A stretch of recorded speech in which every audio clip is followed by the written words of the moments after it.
Kanchipuram వకుడా silk, నాణ్యత మా ప్రాధాన్యత.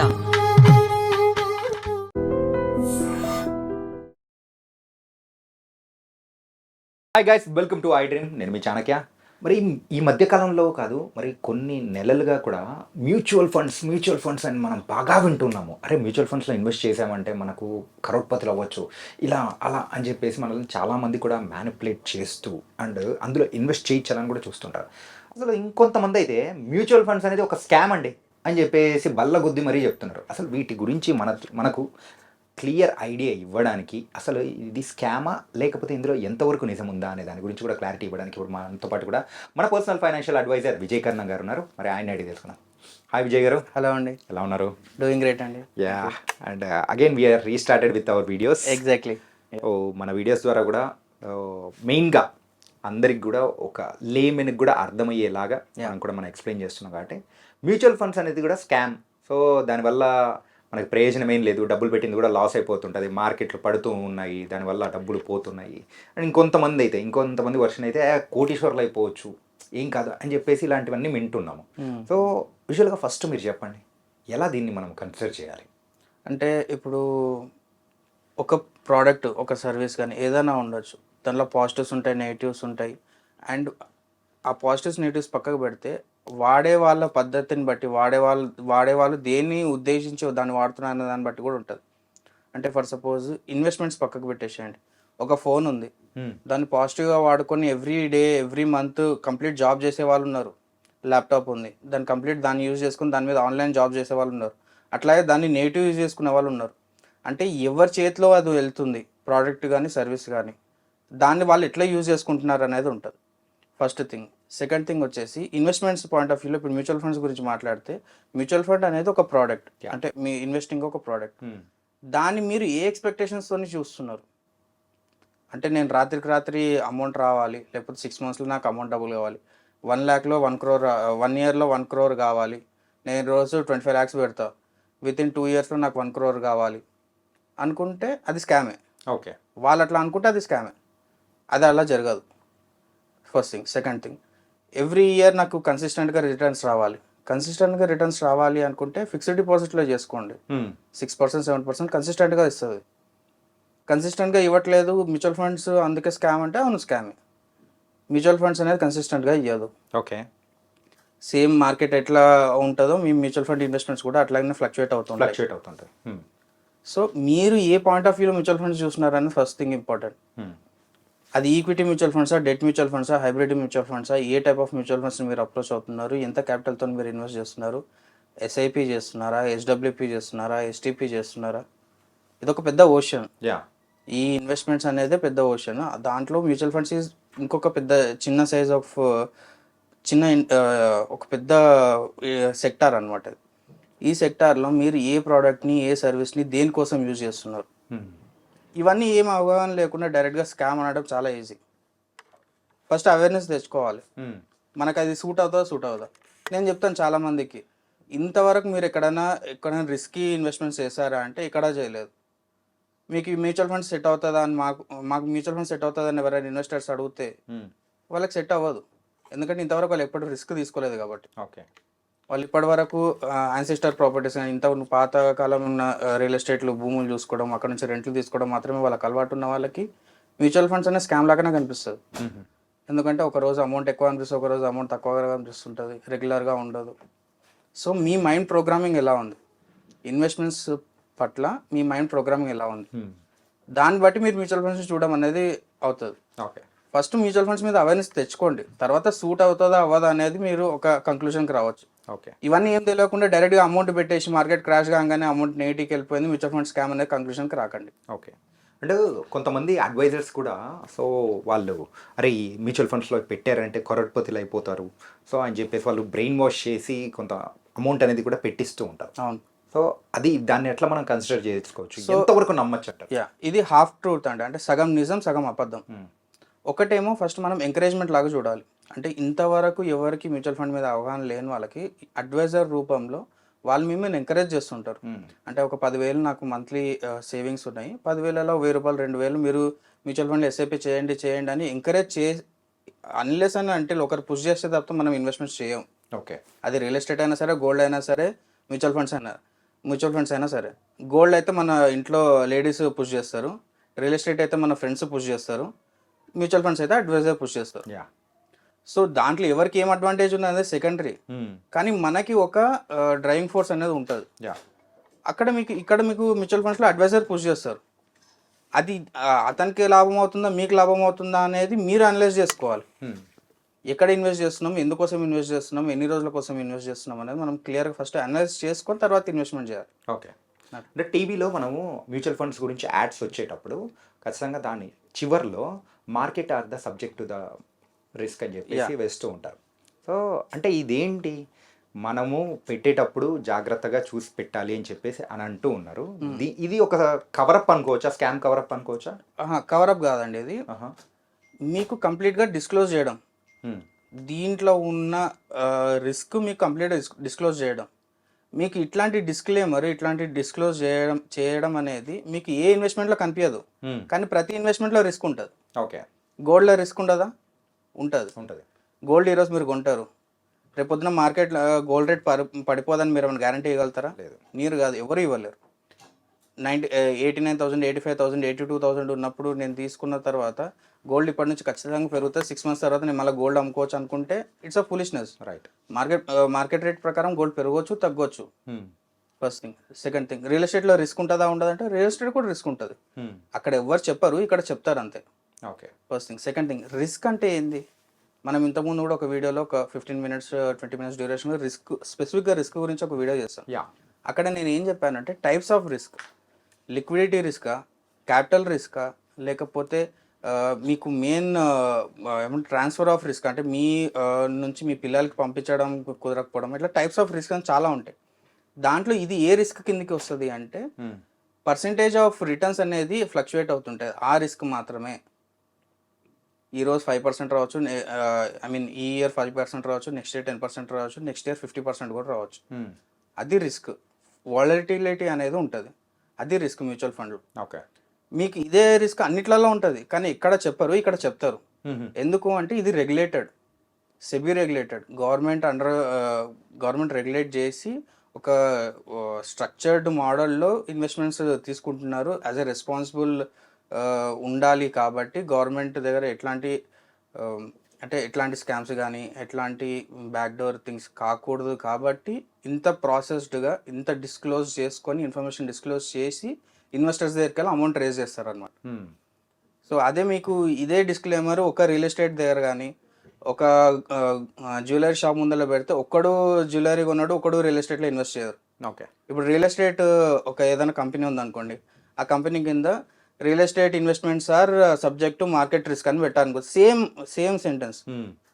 అక్కడ సబ్జెక్ట్ టు మార్కెట్ రిస్క్ అంటే ఏంది? ఈ రోజు మనం అనుకుంటాం 6 months 1 year డబుల్ అవుతుందని, 2 yearsకి కావచ్చు, 3 yearsకి కావచ్చు, లేకపోతే 5 yearsకి కావచ్చు, అదే రిస్క్ అక్కడ. సో అట్లా అయ్యింది అని చెప్పేసి అట్లా మనం డిస్క్లైమర్ పెడితే రియల్ ఎస్టేట్లో ఎవరైనా ఇన్వెస్ట్ చేస్తారా? లేదు, ఎవరు చేయరు. సో ప్రతి దాంట్లో, ప్రతి ఇన్వెస్ట్మెంట్లో, ప్రతి అసెట్లో కూడా రిస్క్ ఉంటుంది. ఆ రిస్క్కి మీరు ప్రోగ్రామ్ చేసుకున్నారు అంటే ఆ రిస్క్ మీకు ఆల్రెడీ తెలుసా తెలియదా అనేది ఇంపార్టెంట్. ఇక్కడ మీకు తెలుస్తుంది, వేరేదే తెలియట్లేదు అంతే. అంటే రీసెంట్ టైమ్స్లో కూడా ఎక్కువగా మ్యూచువల్ ఫండ్స్లో ఇన్వెస్ట్ చేసే వాళ్ళు కూడా ఎక్కువగా ముందుకెళ్తూ ఉన్నారు. అంటే ఒకప్పుడు ట్రెడిషనల్గా ఉన్న ఫిక్స్డ్ డిపాజిట్లో అయితే మనకు 6-7% వస్తున్నా ఇది చాలు అని అనుకునే వాళ్ళు, ఒక మైండ్ సెట్ అనేది కూడా ఈ మ్యూచువల్ ఫండ్స్ సో యావరేజ్గా 12% ఇస్తుంది అని అనుకున్నప్పుడు అరే ఎక్కువ డబ్బులు వస్తుంది కదా అటు వెళ్ళే వాళ్ళు కూడా వెళ్తూ ఉంటారు. అలా వెళ్ళినప్పుడు అంటే లైక్ ఫిక్స్డ్ డిపాజిట్లో ఫిక్స్డ్గా ఇంత అమౌంట్ వచ్చేటప్పుడు కానీ ఇట్లా వస్తూ ఉన్నప్పుడు ఎక్కువ అమౌంట్ వస్తుందంటే అక్కడ ఏదో మతలబు ఉందని చెప్పేసి అనుకునే వాళ్ళు కూడా ఉంటారు కదా. మరి అలాంటి వాళ్ళకు మీరు ఆన్సర్ ఏంటి? సో థింగ్ ఏంది అంటే ఇప్పుడు నా దగ్గర 100 రూపీస్ ఉన్నాయంటే 100 రూపీస్ కంప్లీట్గా ఫిక్స్డ్ డిపాజిట్ పెట్టడము కరెక్ట్ కాదు. అట్లానే 100 రూపీస్ కంప్లీట్గా మ్యూచువల్ ఫండ్లో పెట్టడము కరెక్ట్ కాదు. ఓకే. ఫిక్స్డ్ డిపాజిట్ చేసే ఆప్షన్స్ వేరే ఉంటాయి, ఫిక్స్డ్ డిపాజిట్ ఎందుకు చేయాలో అనే రీజన్స్ వేరే ఉంటాయి, మ్యూచువల్ ఫండ్స్లో ఎందుకు చేయాలనే రీజన్స్ వేరే ఉంటాయి. నాకు నెక్స్ట్ 6 monthsకి నెక్స్ట్ 1 yearకి మాత్రమే అమౌంట్ కావాలి, అప్పటి వరకు పార్క్ చేసుకుంటాను అంటే fixed deposits, liquid funds, debt funds are the best options. More than 1 year, more than 2 yearsకి వెళ్ళాలంటే ఖచ్చితంగా మ్యూచువల్ ఫండ్స్లోకి రావాలని చెప్పడానికి రీజన్ ఏంటి అంటే ఇన్ఫ్లేషన్. మనం ఏం చేసినా చేయకపోయినా 6%, 7% ఇన్ఫ్లేషన్ ఉంది ఇండియాలో. సో ఇన్ఫ్లేషన్ని బీట్ చేయాలంటే ఫిక్స్డ్ డిపాజిట్తో కాని పని. సో అందుకు అందరూ అంటే మోర్ అవేర్నెస్ పెరగడం వల్ల మ్యూచువల్ ఫండ్స్కి రావడం జరుగుతుంది first thing. Second thing, percentage of returns కూడా చాలా చూసారు కోవిడ్ తర్వాత. ఇండియన్ ఇన్వెస్టర్స్ సింగిల్ ఫండ్లో అంటే కొన్ని ఈక్విటీ రిలేటెడ్ మ్యూచువల్ ఫండ్స్లో 20%, 30%, 40% రిటర్న్స్ ఇన్ ఏ ఇయర్ చూసారు. అంటే ఒక 1 CR ఇన్వెస్ట్ చేస్తే end of the year 1.2 CR, 1.3 CR అయినాయి. రైట్. అంటే ఏం చేయకుండా ఇంట్లో కూర్చుంటే 20-30 లక్షలు సంపాదించగలిగారు వాళ్ళు 1 CR క్యాపిటల్ ఇన్వెస్ట్మెంట్లు. సో ఏం చేయకుండానే 20 lakhs వస్తున్నాయి కదా అని చెప్పేసి అందరు తీసుకొచ్చి ఈక్విటీ మ్యూచువల్ ఫండ్స్లో పెట్టడం స్టార్ట్ చేశారు. అండ్ లాస్ట్ 3-4 monthsలో వచ్చే కరెక్షన్స్లో ఆ ఏమంటారు ఆ వాల్టిలిటీ కానీ ఆ రిస్క్ కానీ చూసేసి ఇది మనకి సెట్ కాదని చెప్పేసి విత్డ్రాల్ చేయడం కూడా అంతే ఈజీగా స్టార్ట్ చేస్తారు. ఓకే. అట్లా ఏం చూడకుండా ఇన్వెస్ట్ చేయడము తప్పు, ఇట్లా వాల్టిలిటీ వచ్చినప్పుడు విత్డ్రాల్ చేయడం కూడా తప్పే. ఓకే. సో ఈ రెండింటిని బ్యాలెన్స్ చేసేదే అడ్వైజర్ అనమాట. ఓకే. అట్లా అని ఖచ్చితంగా అందరు అడ్వైజర్ దగ్గరికి రావాలని కాదు, మీకు అవేర్నెస్ పెరగాలి. మీకు అమౌంట్ ఎంత ఉంది, ఎంత ఈక్విటీ ఫండ్స్లో పెడుతున్నారు, దేనికోసం పెడుతున్నారు, ఎంత డ్యూరేషన్ కోసం పెడుతున్నారు, ఇవన్నీ ఇంపార్టెంట్ అనమాట. ట్రంప్ వచ్చిన తర్వాత తను ఇచ్చే స్టేట్మెంట్స్ని బట్టి మార్కెట్ యూజువల్గా యుఎస్ మార్కెటే కాకుండా మన ఇండియన్ స్టాక్ మార్కెట్ పైన కూడా ఎఫెక్ట్స్ అనేది కూడా ఎక్కువగా పడుతుంది. ఆ క్రాష్ అనేది కూడా చాలా తీవ్రంగా జరుగుతుంది. ఇలా క్రాష్ అయినప్పుడు, మార్కెట్ క్రాష్ అయినప్పుడు మన మ్యూచువల్ ఫండ్స్ సో మనం ఇన్వెస్ట్ చేసుకునేవి ఆ జీరోకి పడిపోయే అవకాశాలు ఏమన్నా ఉంటుందంటారా? మీకు ఏ ఇన్వెస్ట్మెంట్లో అయినా మీకు జీరో అయిపోయే ఛాన్సెస్ ఉంటాయి, కానీ మ్యూచువల్ ఫండ్లో ఎప్పుడు జీరో కావండి. ఎందుకంటే అమౌంట్ ఎందుకు అంటే మీకు మ్యూచువల్ ఫండ్స్లో మీరు ఇన్వెస్ట్ చేసిన అమౌంట్ ఇన్వెస్ట్ చేసినట్లు ఉండదు. మీరు ఇన్వెస్ట్ చేసిన దానికి మీకు నెంబర్ ఆఫ్ యూనిట్స్ అనేవి అలొకేట్ అవుతాయి. ఇప్పుడు మార్కెట్ పీక్లో ఉన్నప్పుడు మీరు ఇన్వెస్ట్ చేస్తే తక్కువ యూనిట్స్ వస్తాయి. అదే మార్కెట్ డౌన్లో ఉన్నప్పుడు మీరు ఇన్వెస్ట్ చేస్తే ఎక్కువ యూనిట్స్ వస్తాయి. ఓకే. లాస్ట్ 3-4 days కింద నుంచి ఇప్పుడు లాస్ట్ 1 weekలో మీరు రిటర్న్ చేసుకుంటే 2% అప్లో ఉంది. ఓకే. లాస్ట్ 3-4 daysలోనే సింగిల్ డేలో 1%, 2% అప్ వెళ్ళిందండి లాస్ట్ 15-20 daysలో. 1% within span of 1 week అంటే కూడా చాలా పెద్ద నెంబర్ యాక్చువల్గా. 1% ఇన్ డే కూడా వచ్చింది యాక్చువల్గా.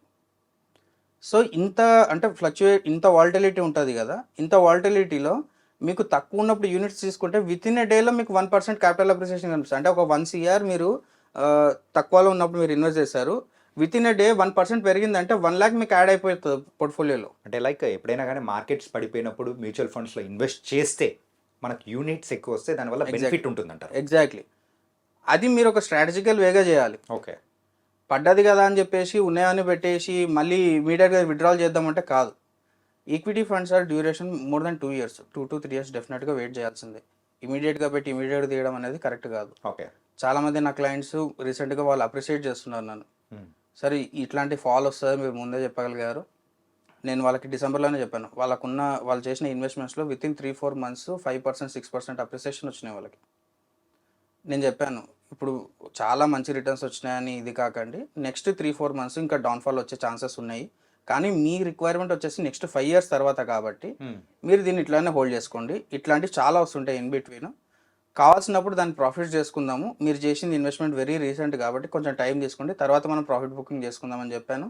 ఎగ్జాక్ట్గా నేను ఏదో ప్రిడిక్షన్ చెప్పినట్లు కాదు, వాళ్ళని ట్రైన్ చేయడం, రైట్, ఇన్వెస్టర్స్ని ట్రైన్ చేయడం.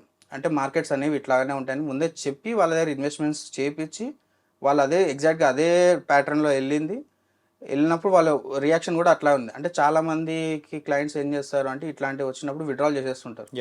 ఏమైనా సరే విత్డ్రాల్ చేసేస్తాము, ఇంకా పడిపోతుందేమో, ఇంకా పడిపోతుంది, మేము ఇంత రిస్క్ మేము చూడలేము అంటే వాళ్ళు ఎవ్రీడే మానిటర్ చేస్తుంటారు, మొబైల్లో ఎవ్రీడే మానిటర్ చేస్తుంటారు. ఏదో ఒక భూమి ఉందనుకోండి, భూమి రేట్ రోజు మానిటర్ చేస్తాం మనం. లేదు, గోల్డ్ రేట్ ఉంది, గోల్డ్ రేట్ ఎవ్రీడే మానిటర్ చేస్తాం. మన ఇంట్లో 10 grams గోల్డ్ ఉంది, 20 grams గోల్డ్ ఉంది, 30 grams గోల్డ్ ఉంది, దాని రేట్ ఎంత అని రోజు చూస్తుంటాము? లేదు, చూడం. కానీ మ్యూచువల్ ఫండ్స్ మాత్రం చూస్తాం. సో అదే ట్రాజెడీ. అంటే అది ఒక పాజిటివ్ థింగ్, ఒక నెగిటివ్ థింగ్ కూడా. సో రెగ్యులర్గా చూడకండి అని కూడా చెప్తాను నేను. కొంతమందికి నేను వాంటెడ్గా అప్లికేషన్స్ కూడా ఇన్స్టాల్ చేపియలే. ఓకే, రోజు వాళ్ళు చూసే అలవాటు ఉందని నాకు అర్థమైంది. అంటే వాళ్ళు ఏమవుతుంది అంటే end of 2 days, end of 3 days phone చేసి విజయ్ సార్ పడిపోయింది, విజయ్ సార్ పెరిగింది అంటే మీరు ట్రేడింగ్ చేయట్లేదు, మీరు లాంగ్ టర్మ్ ఇన్వెస్ట్మెంట్ చేశారు. యాప్ అన్ఇన్స్టాల్ చేసేయండి, అప్లికేషన్ అన్ఇన్స్టాల్ చేసేయండి, మీకు అవసరం లేదు. మీ టార్గెట్ 3 years తర్వాత కదా, లేకపోతే మీ టార్గెట్ 5 years తర్వాత కదా, నేను చూసుకుంటాను అప్పటి వరకు అని చెప్పేసి వాళ్ళకి అప్లికేషన్ కూడా అన్ఇన్స్టాల్ చేయించాను నేను. ఓకే సార్, ఇప్పుడు ఇన్వెస్ట్ చేస్తున్నా అని చెప్పేసి అని అన్నారు. ఇలా లాంగ్ టర్మ్ ఇన్వెస్ట్మెంట్ చేసుకుంటూ వెళ్ళే వాళ్ళు మధ్యలో మార్కెట్ పడుతూ ఉన్నా లేస్తూ ఉన్నా అనే దాని గురించి పట్టించుకోవచ్చా, అవసరం లేదా? ఫస్ట్ థింగ్ అవసరం లేదు. సెకండ్ థింగ్ క్యాపిటల్ ఉంది అంటే ఇంకా ఇన్వెస్ట్ చేయడం బెటర్. ఓకే, ఇంకా ఎక్కువ ఉందంటే దాన్ని Yeah. అమౌంట్ పెంచుకుంటూ పోతే బెటర్ అంట. ఎందుకంటే ఆపర్చునిటీస్ మనకు వస్తుంటాయి. అంటే మీరు పట్టించుకోకపోతే మీకు ఒక 12% నుంచి 15% రిటర్న్స్ వచ్చినాయి అనుకుందాం. మీరు పడ్డప్పుడు ఆపర్చునిటీ తీసుకున్నారనుకోండి, 15 దగ్గర ఒక 3% ఇంకా అడిషనల్ తీసుకునే ఛాన్సెస్ ఉంటాయి. అంటే ఆ యూనిట్స్ అనేది ఎక్కువ తీసుకున్నాడు. ఎక్కువ యూనిట్స్ వస్తాయి, మీకు పర్సెంటేజ్ ఆఫ్ రిటర్న్ కూడా పెరుగుతుంది. ఓకే, చాలా మంది ఇది ఒక లూప్ లాగా ఉంది, ఒకసారి ఇన్వెస్ట్ అయితే ఇంకా కంటిన్యూస్ ఇన్వెస్ట్ చేస్తూనే ఉండాలి అనుకుంటారు. అట్లా కాదండి, మీకు రిక్వైర్మెంట్ ఉందంటే ఇమీడియట్గా విత్డ్రాల్ చేయండి, irrespective of profits and loss. Profit కానీ లాస్ కానీ ఏదైనా సరే, ఇర్రెస్పెక్టివ్ ఆఫ్ దట్ మీరు విత్డ్రాల్ చేసేసుకోండి. కానీ మీ ప్లానింగ్ కరెక్ట్గా ఉందా లేదా ఫస్ట్ మీరు ఇన్వెస్ట్మెంట్ చేసేటప్పుడు. మీరు 2 yearsకి చేస్తున్నారా, 3 yearsకి చేస్తున్నారా, 5 yearsకి చేస్తున్నారా, దాన్ని బట్టి మీ ఫండ్ అలొకేషన్ ఎలా ఉంది మీకు. అంటే చాలామంది ఏం చేస్తారు అంటే మేము మొత్తం రిస్క్ తీసేసుకుంటాము, 5 yearsకి 10 yearsకి చేసుకుంటాము, మాకేం అవసరం లేదు నెక్స్ట్ అంటారు. కానీ నేను వాంటెడ్గా నేను వాళ్ళకి కొంచెం డెట్ ఫండ్లో కూడా ఇన్వెస్ట్ చేపిస్తాను. ఎందుకంటే నాకు తెలుసు 6 months తర్వాత వాళ్ళు వచ్చేసి మాకు కొంచెం అమౌంట్ అవసరం ఉంది, కొంచెం విత్డ్రాల్ చేయాలని అంటారు. నేను అప్పుడు డెట్ ఫండ్లోకి వెళ్ళి వాళ్ళకి విత్డ్రాల్ చేపిస్తాను, కానీ ఈక్విటీ ఫండ్ స్టార్ట్ చేపియాను వాళ్ళకి. ఓకే, సో ఇది it's a part of planning. ఈ ప్లానింగ్ మిస్ చేసుకొని లాస్ట్కి మొత్తం అంతా ఈక్విటీ ఫండ్లో పెట్టేసి మ్యూచువల్ ఫండ్స్ స్కామ్ అనడం అనేది కరెక్ట్ కాదన్నమాట. Okay, it was nice sir. మెయిన్గా అయితే మ్యూచువల్ ఫండ్స్ అనేది స్కామ్ కాదు. సో అది ఎందుకు అలా అంటూ ఉన్నారు అంటే అది ఎందుకు స్కామ్ కాదు అనే దాని గురించి కూడా పిక్చర్ క్లారిటీ అనేది కూడా ఇచ్చారు. So thank you so much sir. Thank you అండి. Thank you.